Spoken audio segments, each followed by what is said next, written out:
Tout de suite, dans le cadre du festival Tout Feu Tout Flamme, le cœur des artistes s'enflamme et ils jouent toute leur gamme.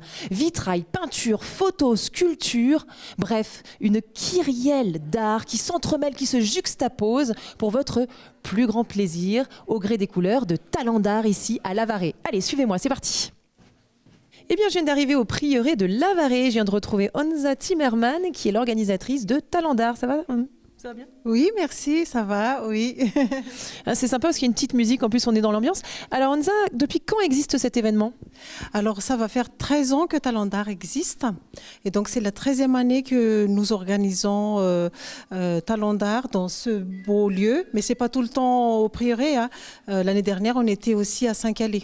Donc c'est dans le cadre du festival Tout Feu Tout Flamme, c'est ça ? Exactement, parce que Tout Feu Tout Flamme, en fait, fait une programmation pendant l'hiver. Et pendant cette programmation-là, il fallait organiser des animations pour animer un peu l'hiver, pour que les gens ils sortent un peu de chez eux, pour avoir des idées de sortie, etc.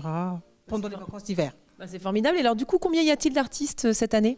Alors du coup, pour cette nouvelle édition, nous avons invité 13 artistes de différents univers et c'est ça qui fait aussi les richesses de Talent d'Art parce qu'il n'y a pas que de la peinture, mais il y a vraiment de différentes sortes de catégories d'art, hein, comme donc je vais citer la peinture, la photographie, l'art textile, la sculpture. Alors là, justement, parce que du coup, le festival, enfin, le Talent d'Art, il y a 3 espaces distincts qui sont dédiés.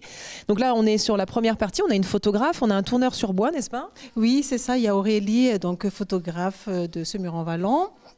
Il y a aussi Dominique Daudier qui fait de tourneur sur bois. Et puis il y a Jean-Claude Fourmont qui est sculpteur.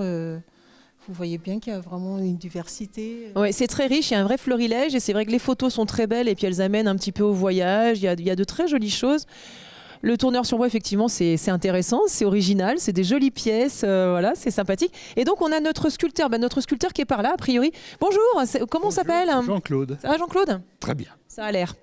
Alors, Jean-Claude, j'aime beaucoup votre travail. Non, il y a plein de choses qui m'interpellent, mais notamment cette sculpture, parce que je la trouve pleine de réalisme.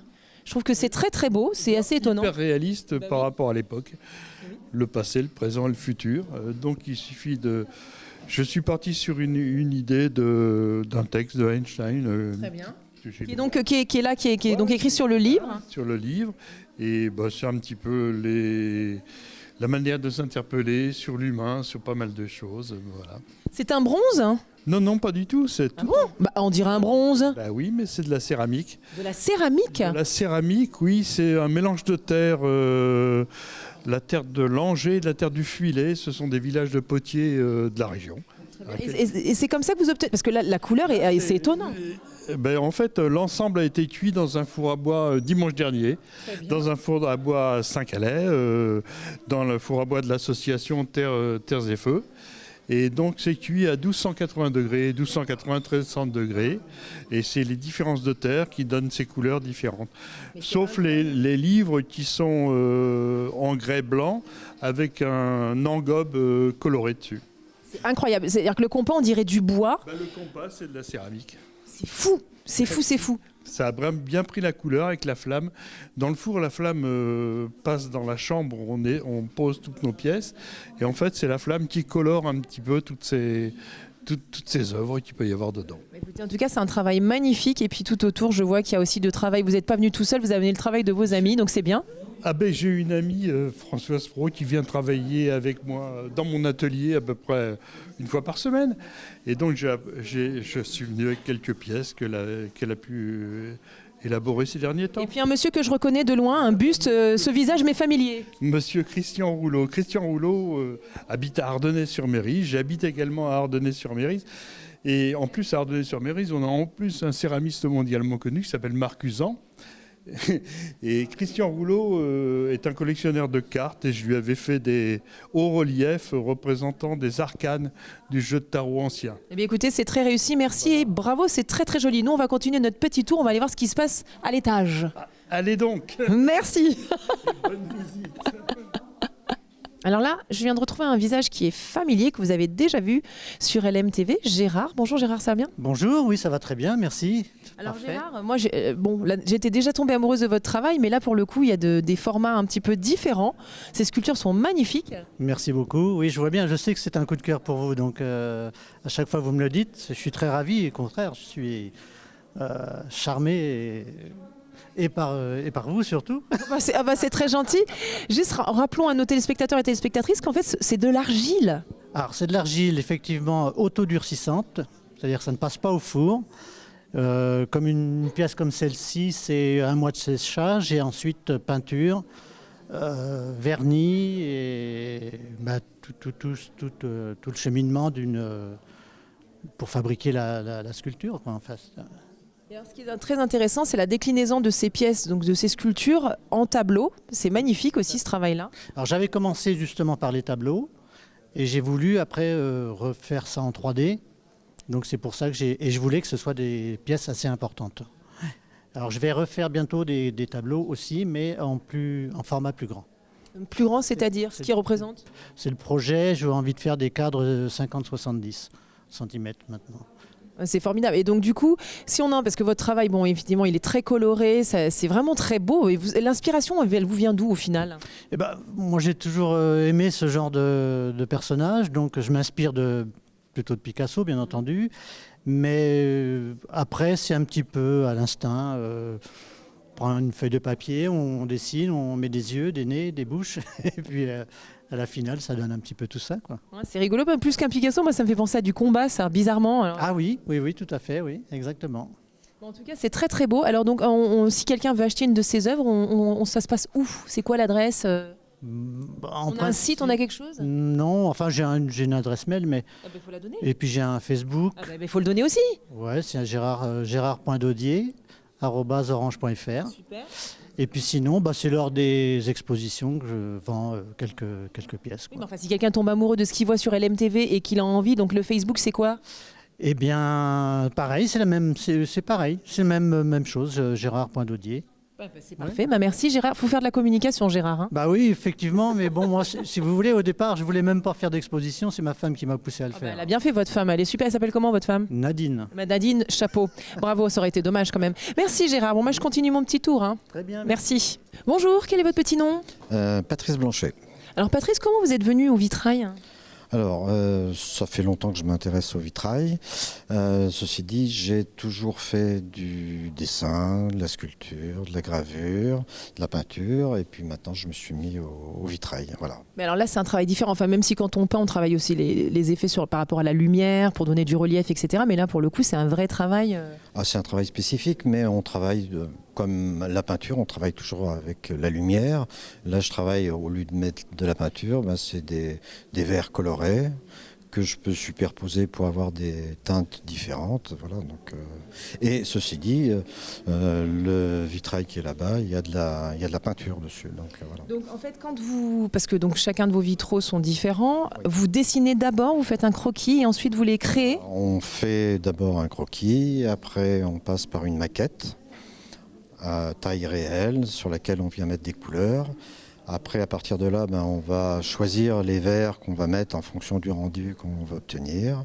Et après, on passe à la réalisation, pour laquelle on fait un dessin, un carton qui va nous servir à découper nos pièces aux dimensions avec des ciseaux spéciaux.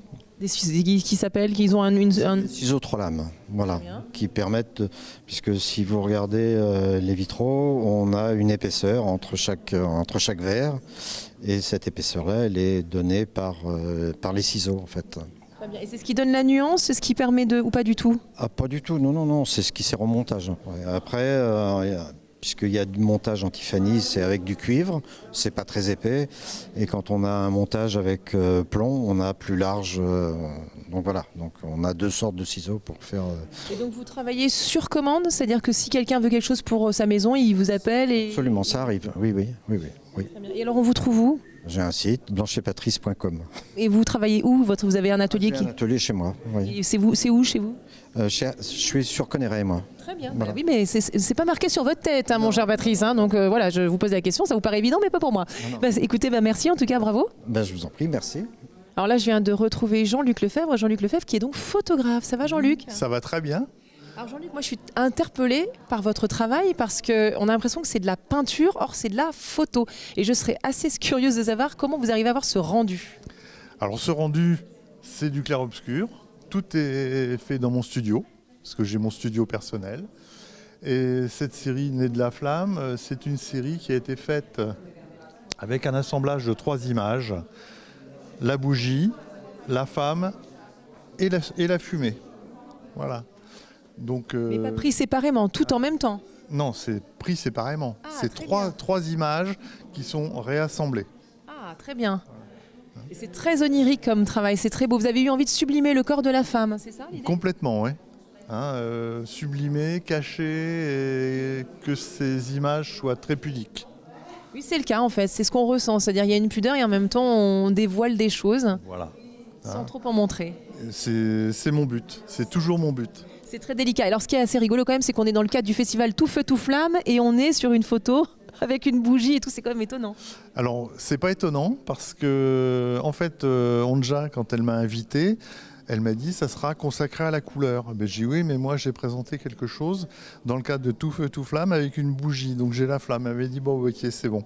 Oui, c'est parfait. C'est parfait, on est parfaitement raccord avec le thème. Ouais. Mais écoutez, en tout cas, c'est un très très beau travail, très fin, vraiment très délicat. Je vous remercie. Et puis j'ai pris énormément de plaisir parce que moi je ne trahis pas, je plaisir. Ah bah c'est encore mieux, c'est encore mieux. Alors donc, et si on a envie d'avoir de jolies photos de soi comme ça, vous en faites pour des particuliers? Complètement. Et on vous trouve où? On me trouve sur Internet. J'ai un site Oui. qui s'appelle jluc-photo.com. On peut me laisser un message par là. Je suis sur Instagram.